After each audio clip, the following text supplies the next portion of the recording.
Okay, so I'm sorry I haven't really been doing much with the channel recently. Just kind of, it's more of a side thing for one, so I don't really tend to update it frequently. But um, first off, Beyond Good and Evil 2, that was an insane reveal. I don't think I've ever been that excited from an E3 thing before, like ever.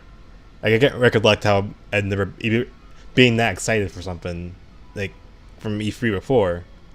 And it feels so weird because Ubisoft, last year I watched their thing. I was hoping they'd have Young Evil 2 there too, and it didn't. It did not have anything that really interested me from that show last year, 2016.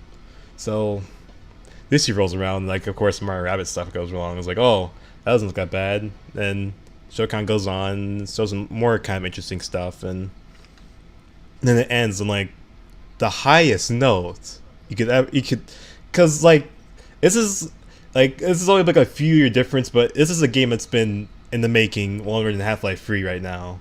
Like it's almost 15 years old, the original one, original Beyond Good and Evil, and it's just crazy. I never thought that I'd see this, because like it's just one of those things where like, oh, it's a game that just never got a sequel, but it did get it's finally getting one, and like people probably might say, oh, might just delay it again and whatever, but this is a step up. This is something. This is progress, because before it was just articles where they'd say, or Ubisoft would just say, oh, we're working on it, we're working on Beyond Good and Evil 2, just wait for it. Um, you know what's happening, but then last year we start to see Michelle.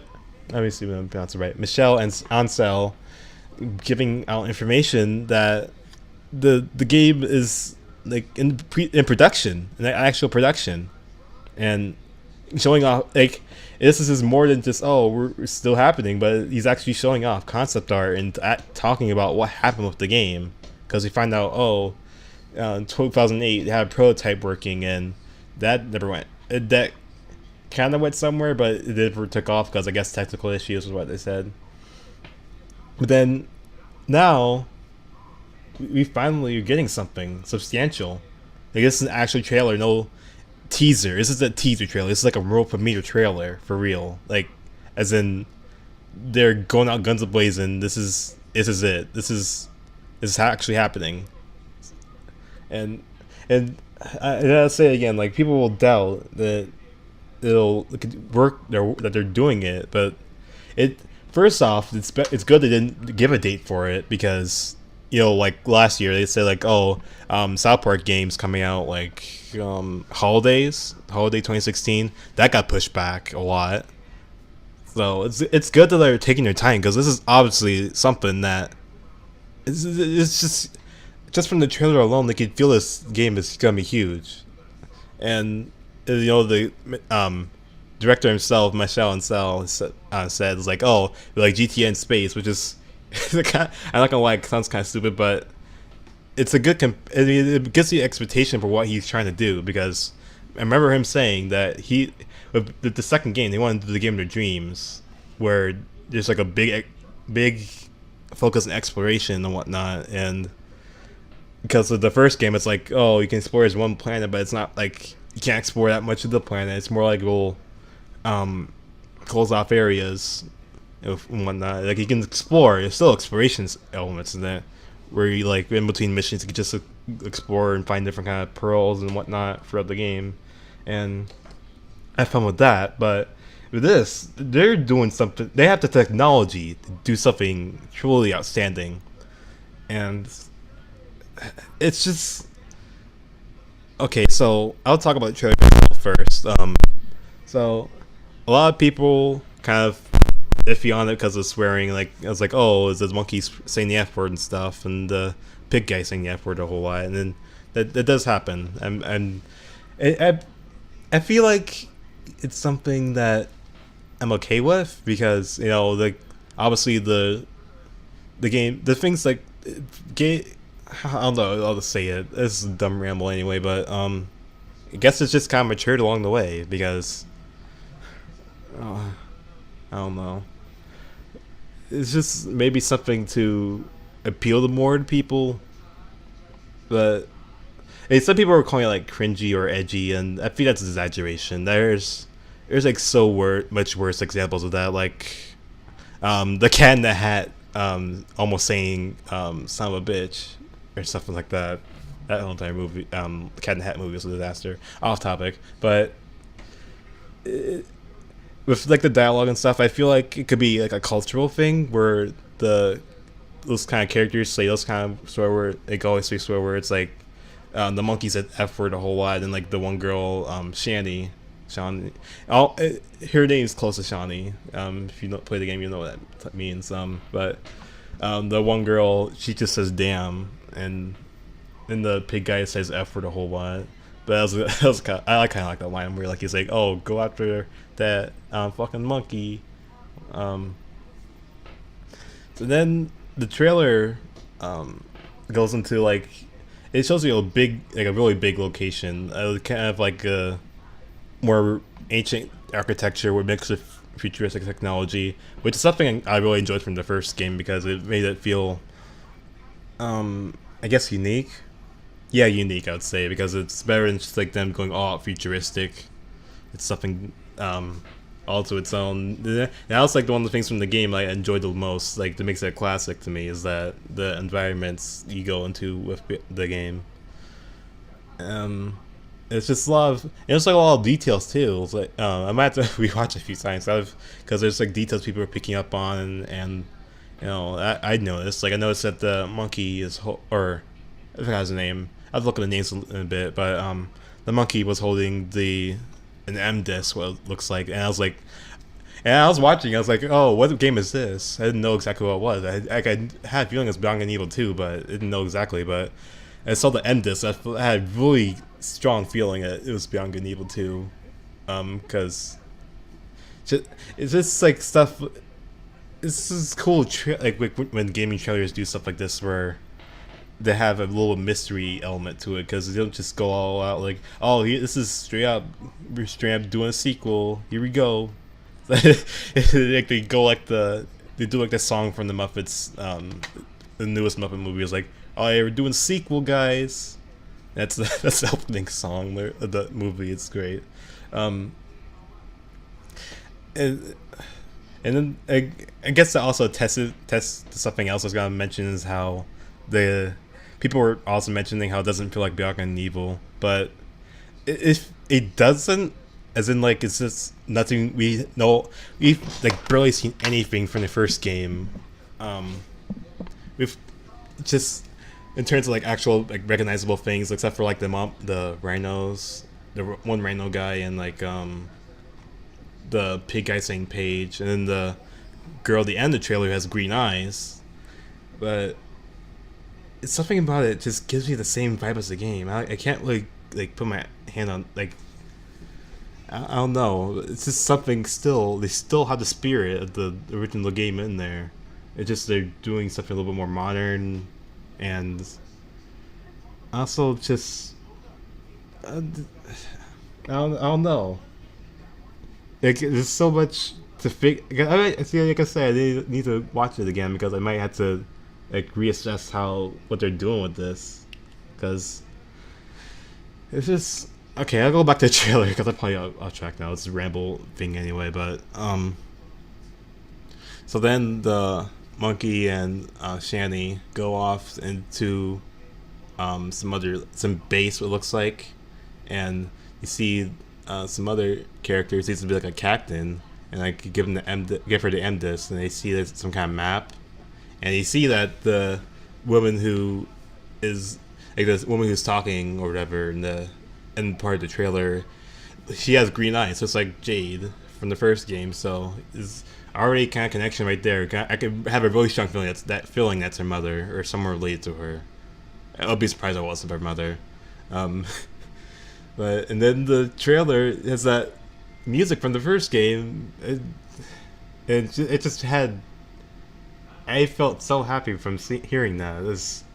If, God, I'm going to rewatch now. Actually, I just gonna record these ramblings before I go to bed and watch Nintendo's E3 thing tomorrow. But it's just woke up so many feelings with me. Like, I feel like a kid again. Like, just hearing that music. Yeah, I didn't even play that game when I was a kid. I played it like 2015, but I fell in love with it. Um, just outstanding trailer for me at least.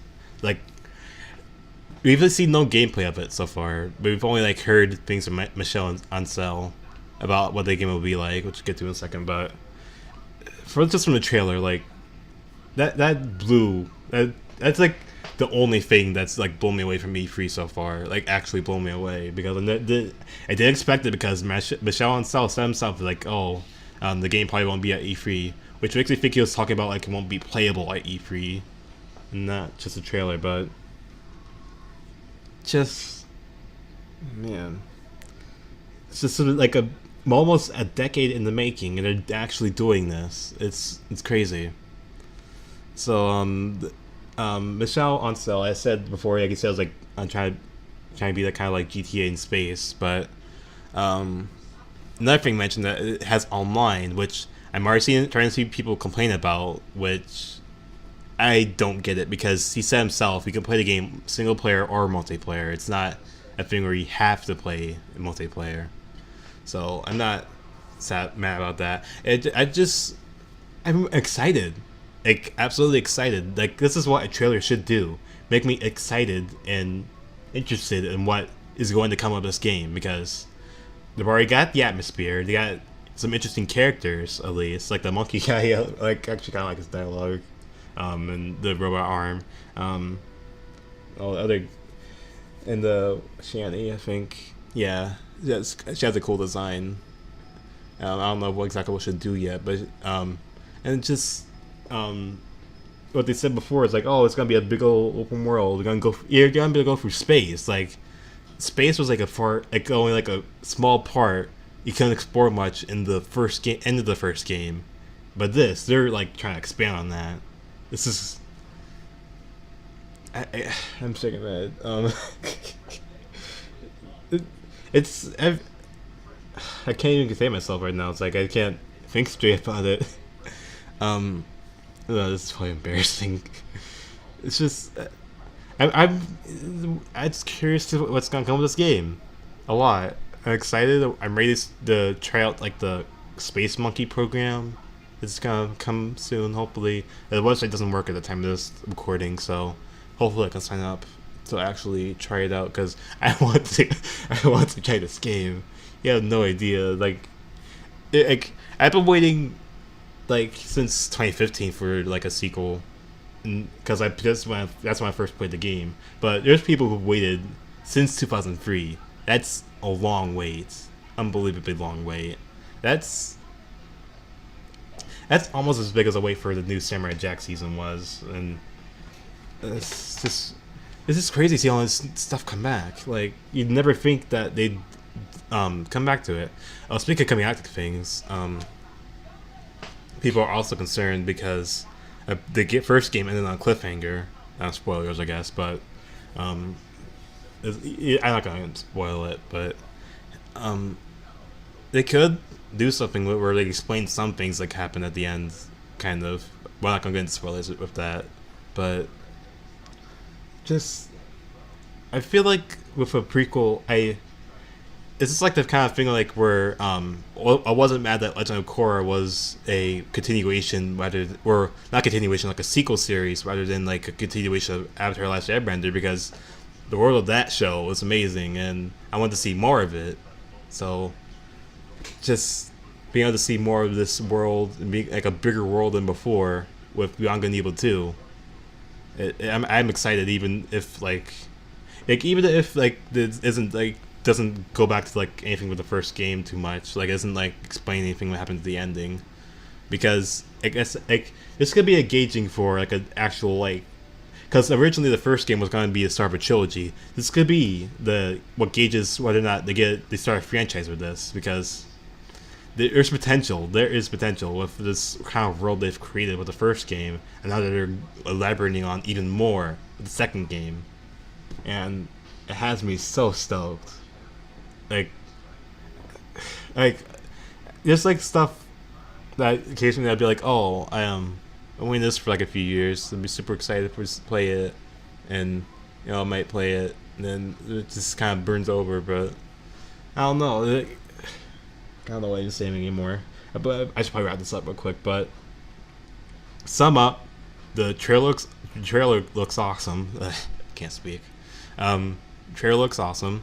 I'm super excited to see what comes of it. I have faith in Michelle Ancel in delivering on it.